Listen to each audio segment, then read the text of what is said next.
My name is Rini. As a third grade senior high school student, I really worried that I couldn't pass my national examination with a satisfied value. Especially to enter my favorite college is very difficult. So, it is very normal for us as a third grade student to feel panic and anxiety. Moreover, when considering that my homeroom teacher is very forceful, it makes this anxiety increase highly because he don't hesitate to advise and give a bad score if we fail in one of the subjects in the national examination. Yeah, it is true that pass is not negotiable.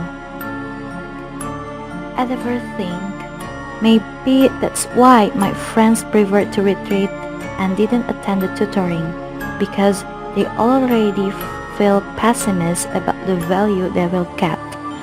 But for me, there is nothing I can do if I just stay at home. So, join the tutoring and try to get good value in the national examination subject is the only choice.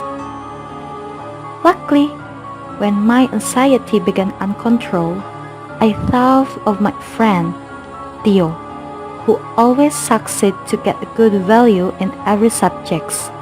So, I decided to go to his dorm and invited him to study together.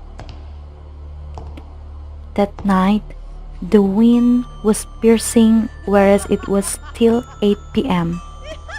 But the road was very quiet. I walked along the path that was surrounded by tall trees during going to my friend's dorm. With my fearness, my journey ends in a row of small dorms and look quiet, including Theo's room. Seeing the situation, I began to discourage my intention and began to turn away.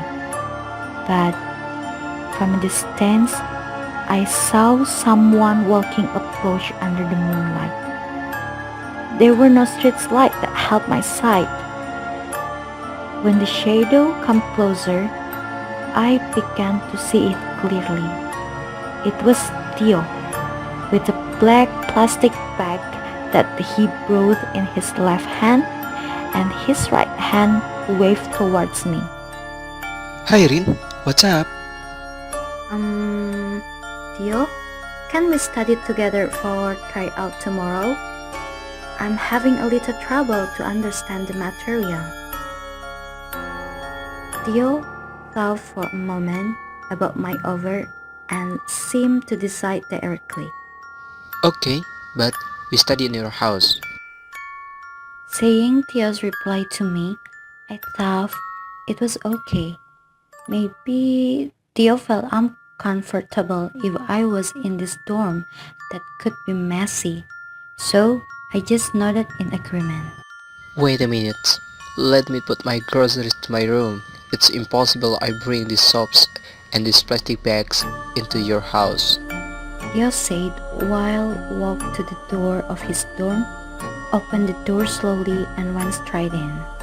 I followed him from behind and I couldn't see anything because Theo's room was really dark. So I was initiative to find a switch to turn on the lamp. At that moment, Theo heard my footstep that came closer to the switch and said, It's okay Rin, I can put it on without you turning the light on. Hearing Theo's word, I stopped and just stood in the doorway without seeing Theo coming into the darkness. Then suddenly, a loud noise heard came from Theo's direction. I also hear his voice moaning in pain. I felt panic and went to Theo's room immediately and grabbed the switch. Before I reached the switch, my hand was grabbed. Yes, there was another hand grabbing me tightly. A hand with very long and raw nails. I really can't move at that moment. Don't turn on Rin. It was Theo's voice. I felt relieved to know that he grabbed my hand. What happened? I think I have something. Okay, I will put it back, but don't turn on the light. This time I know where I should put these groceries. Hearing that, I calmed down and walked back to the door where the only place that shined in the storm. Before I breathed again, the sound of Theo's moaning came again. I think that's enough. Theo needs my help. If he doesn't want the lights on, I will use my flashlight. I grabbed my cell phone and turned on the flashlight and directed it into Theo's voice. In a short time, I succeeded to highlight a face, but strangely, it was not Theo's face. It was Reza's face, my classmate. I, at that moment, felt that I had been tricked. Finally, I decided that this joke was enough, so I grabbed the switch and turned it on. I was shocked. After I turned on the lights of Theo's room, I saw Resti, Adam, Gali, Chitra, and Nina.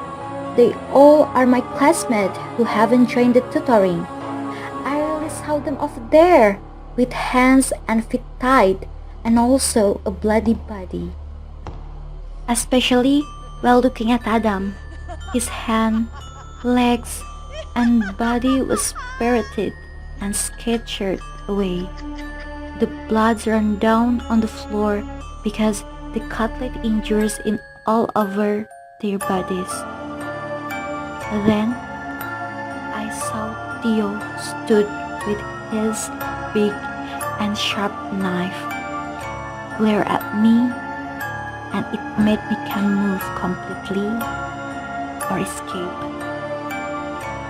With his glare as sharp as the knife that he was holding, he said, I've taught you, don't turn on the lamp.